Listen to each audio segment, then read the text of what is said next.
Section 15.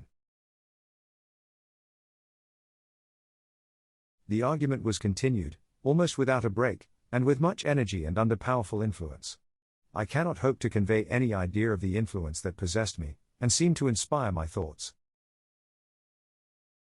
Religious teaching of spiritualism.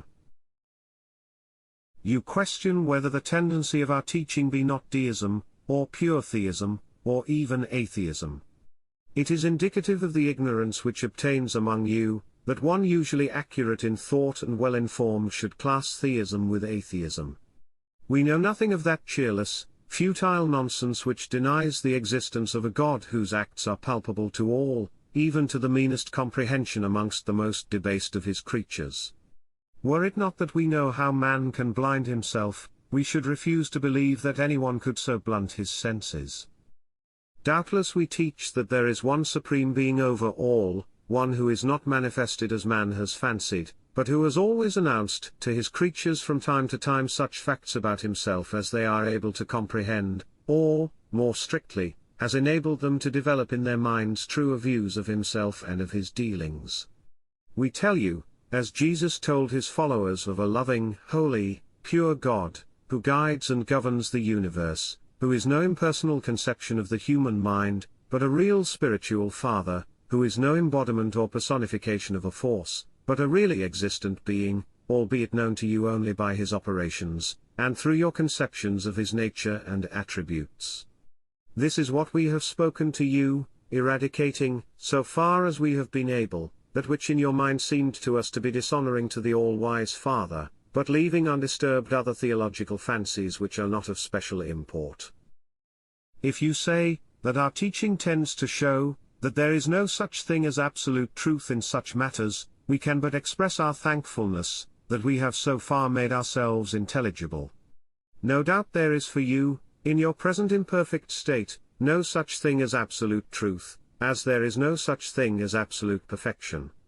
You surely do not expect that your eye can gaze, undimmed, into mysteries which dazzle the vision of the highest intelligences.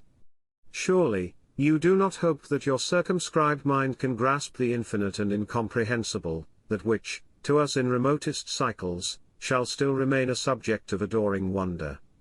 The suggestion can but be born of ignorance, caused by the imperfect state of development, in which you now live. For you, truth must be variable, not to be grasped in its entirety, not to be viewed in minute detail, but seen only in shadowy outline, through an encircling veil. We do not even pretend, that we reveal to you absolute truth, seeing that we ourselves are yet ignorant, longing to dive deeper into much that is still mysterious. We do but give you such aid, as we are permitted, in shadowing forth for yourself conceptions of the Supreme, which are less widely removed from truth, than those which have passed current among you, as the immediate revelation of the Most High. We have succeeded in evolving a system of theology, which you admit to be coherent, beautiful, and elevated, and which is acceptable to your mind. We have not ventured to do more. We have shown you a God who commands your adoration and respect. We have displayed to you a rational and comprehensible view of your duty to him, to mankind, and to your own self, and we have established our moral code, not by the persuasive inducements of a heaven and hell, such as you are wont to hear of, but by arguments not less persuasive, by inducements which do not come home less forcibly to the mind. To say that we teach a motiveless religion is surely the strangest misconception. What? Is it nothing that we teach you that each act in this, the seed time of your life, will bear its own fruit, that the results of conscious and deliberate sin, must be remedied in sorrow and shame, at the cost of painful toil in far distant ages, that the erring spirit must gather up the tangled thread, and unravel the evil of which it was long ages the perpetrator?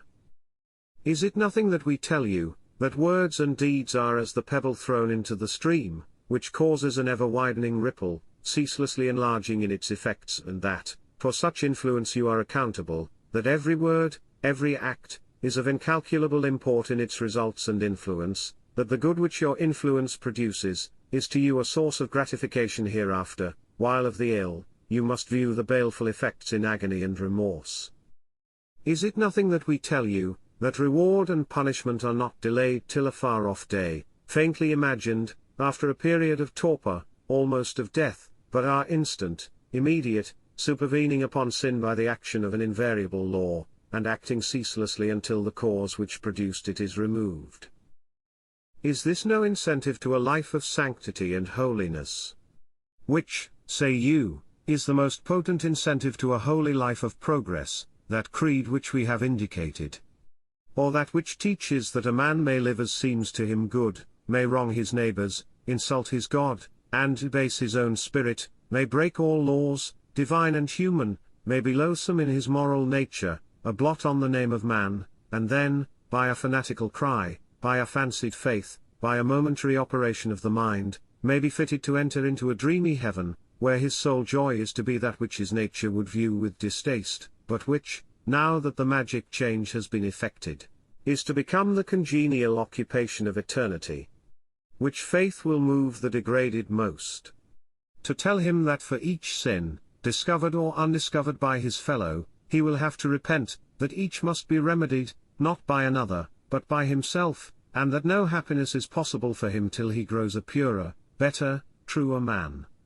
Or, to tell him that, do what he will, heaven is open to the vilest reprobate, and that a dying cry, when fainting nature is wrung with agony, can magically change his spirit, and send it, after a distant judgment, pure and good, in the immediate presence of his God, in a heaven where his unvarying occupation will be that, which he would now regard as most insipid and undesirable.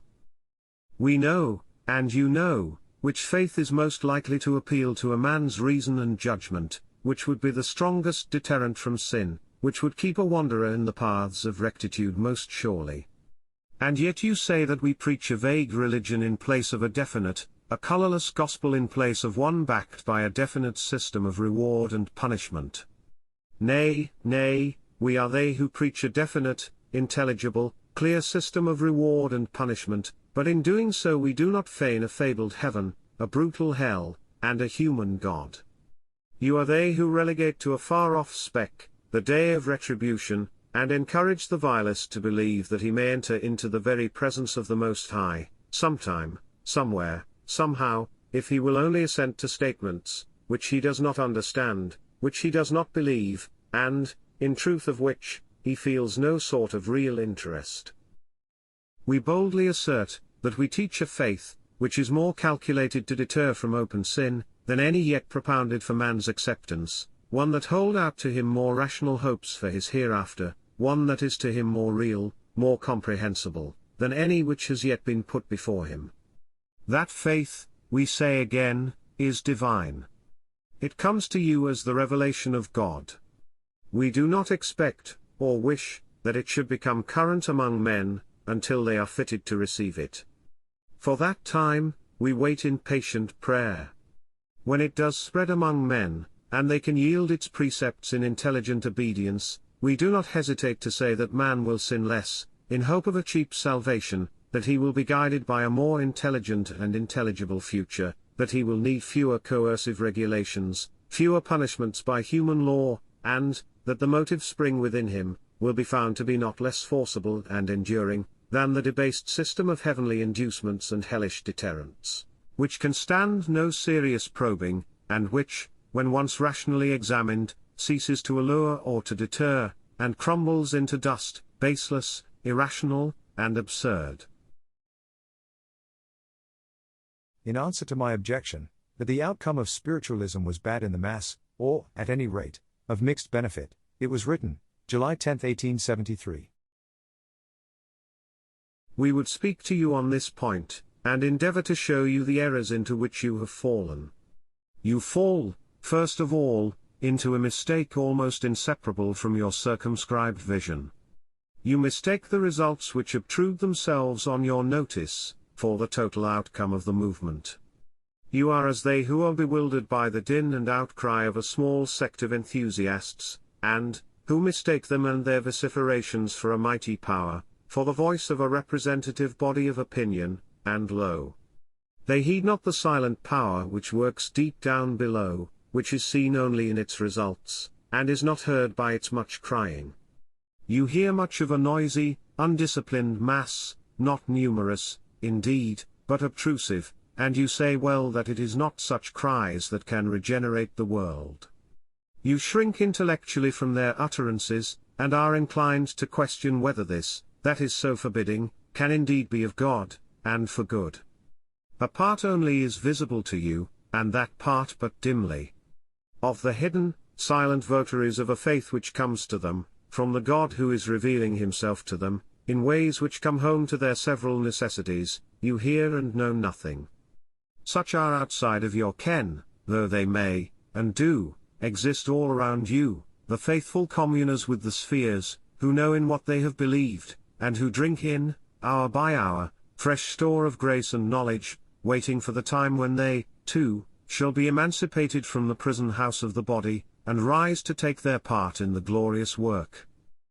And so it chances that, both from the obtrusive crying of the one, and from the silence of the other, both from the limited nature of your faculties, and from the still more limited opportunities for observation, you take a narrow view, and substitute a part for the whole, representing the great body by that limb which is least fairly a specimen of it. We are disposed to question your conclusion, as to any phase of spiritualism being bad or mischievous in its outcome, while we deny altogether your ability to pronounce any opinion upon the broad question in its ultimate issues. For what is the real truth? The operations of the Supreme are uniform in this, as in all things else. The evil and the good are mingled. He does not use great messengers for that work which can be accomplished by more ordinary spirits. He does not send the high and exalted ones to minister conviction to an undeveloped and earthbound spirit. Far otherwise, he proportions his causes to the effects which they are intended to produce. In the operation of the ordinary processes of nature, he does not produce insignificant results from gigantic causes. So in this domain of spirit agency. They, who are crude in intellect, and undeveloped in aspiration, whose souls do not soar to heights of moral and intellectual grandeur, such are the charge of spirits who know best how to reach and touch them, who proportion their means to the end in view, and who, most frequently, use material means for operating on an undeveloped intelligence. To the uneducated in mind and soul, the spiritually or intellectually unprogressed, they speak in the language most intelligible to their wants.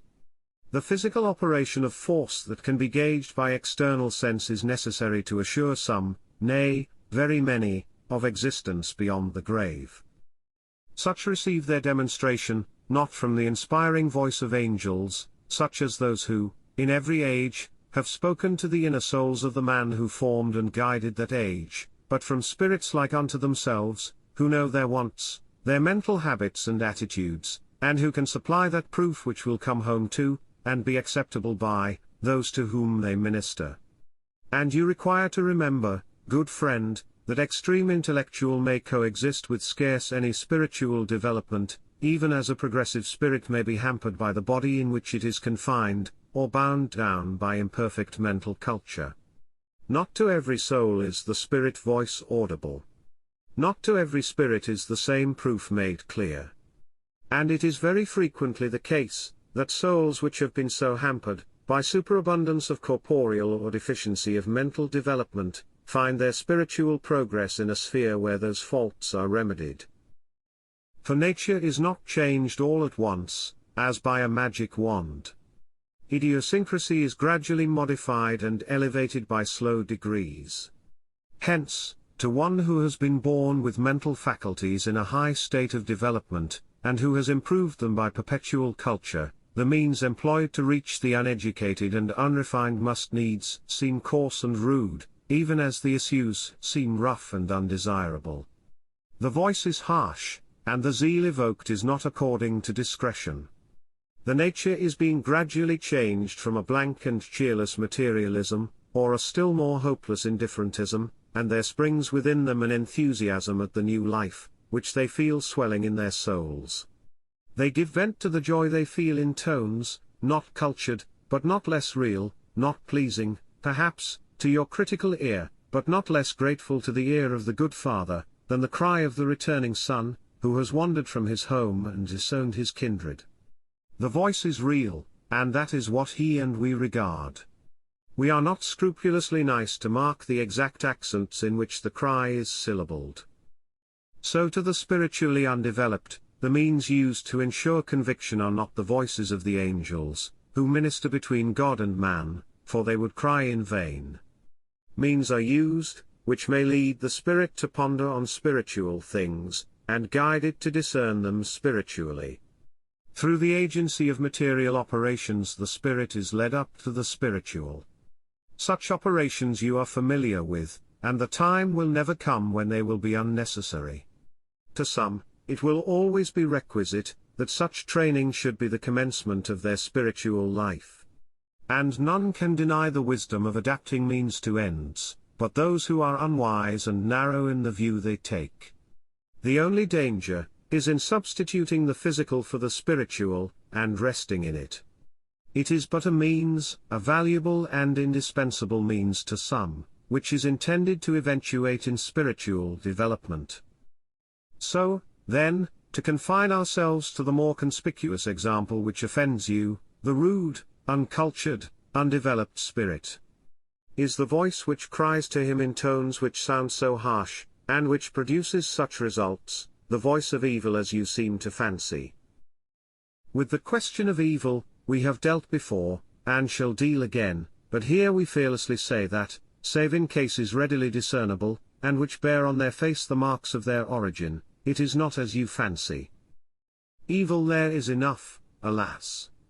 Nor will it cease, till the adversaries be overthrown, and the victory be complete. We are far from denying or making light of the danger which encompasses us and you, but it is not such as you imagine. Not everything ill-regulated, uncultured, or rude is necessarily bad. Far from it. There is little, very little there that is bad, while evil may lurk where you least suspect it. Those struggling souls, so young in their spiritual life, are learning to know that an existence of infinite progression is before them, and that their progress then depends on their mental, bodily, and spiritual development now. So they try to care for their bodies. In place of groveling drunkards, they become enthusiastic abstainers from intoxicating drinks, and in their zeal they would force the habit upon all. They cannot discern nice shades of difference. And frequently their zeal outruns their discretion. But is the rabid enthusiast, with all his illogical reasonings and his exaggerated utterances offensive to cultured taste, is he a worse man spiritually than was the loutish, loafing sot, whose mind was paralyzed with fiery drink, whose body was defiled with sensuality, and whose moral and spiritual progress was utterly checked by habitual intoxication? You know that he is not, that he is alive and awake to what he believes to be his duty, that he is not the hopeless, aimless creature that he was, that he has risen from the dead, a resurrection which causes joy and thankfulness amongst the angels of God. What if his cries lack in logic what they gain in zeal and energy? They are the voice of conviction, the cry of a spirit awaking from the lethargy of death. There is more value, friend, to us and to our God in the one earnest, honest voice of a spirit struggling to make its newfound convictions heard, more to gladden us in our mission, and to cheer us on to renewed exertion, than in the conventional, dreamy, dilettante respectability, which will only utter its half-convictions, in the monotonous drawl of decorous fashion, and will, moreover, be studious to avoid even a whisper that may chance to be unpopular. You say that popular or vulgar spiritualism is undesirable, that its utterances are rude, and its tone repellent. We tell you, nay. Those who thus forcibly state their convictions, in terms not very exact and polished, come home to the masses far more than any others could, with polite and polished utterance. The rough, jagged stone, shot from their sling with all the rude energy of assured conviction, is more forcible than the calculated utterance of the most cultured and refined mind, whose words are measured by custom, and toned down to the line of respectable moderation. Because they are rough they are serviceable, and because they deal with actual physical facts, they come home to minds which are incapable of discerning metaphysical distinctions. In the army of the spirit messengers, there are ministers suited to every want. There is for the hard materialist, who knows naught but matter, the spirit that can show him of an invisible force superior to material laws. To the shrinking, timid soul, which cares not for great issues, so it can be assured of the welfare of its own loved ones and of reunion with them, there comes the voice of the departed, breathing, in recognizable accents, the test needed for conviction, or conveying assurance of reunion, and of affectionate intercourse in the hereafter. To the spirit that is best approached through the avenues of the mind, by processes of logical argument, there comes the voice that demonstrates external agency, evolves orderly and sequential proof, and builds up, by slow degrees, an edifice of conviction, founded on the indisputable fact. And above all, to those who have passed beyond the alphabet of spiritual agency, and who long to progress further and further into the mysteries which are not penetrable by the eye of sense, to such come teachers who can tell of the deep things of God, and reveal to the aspiring soul richer views of Him and of its destiny. To each there is the suitable messenger and the appropriate message, even as God has ever adapted His means to the end in view. Yet once again, remember that spiritualism is not, as was the gospel message of old, a professedly external revelation, coming from the spiritual hierarchy to mankind, proclaimed as a revelation, as a religion, as a means of salvation. It is all this, but it is also other than this. To you, and to such as approach it from your point of view, it is this, but to the lowly and suffering, the sorrow-laden and ignorant, it is other fare. It is the assurance of personal expectation of reunion, an individual consolation, of private application first of all. It is, in effect, the bridging over, for diverse purposes, of the gulf which separates the world of sense from the world of spirit. With the disembodied, as with the incarnate, degrees of development differ, and, to the undeveloped man, comes most readily, the spirit who is on his own mental plane. Hence it is, that manifestations vary in kind and in degree, and that, frequently enough, scum rises to the surface, and prevents you from seeing what is going on beneath.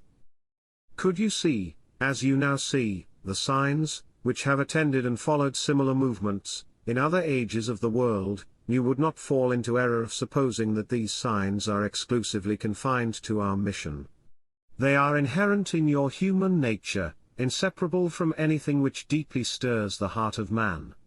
They attended the mission of Moses to the Israelites of old, of the Hebrew prophets, as well as of the Christ. They have appeared at every fresh epoch in the history of man, and they attend the present development of divine knowledge. They are no more a sample of our work, than in your political history, are the ravings of the excited demagogue, evidence of real and influential political opinion. You must distinguish, and, to one who lives in the midst of a great movement, it is not always easy to do so. It will be easier when, in the time to come, you look back upon the struggle which is now seething around you. We shall have more to say in answer to you. For the present, farewell. Imperator.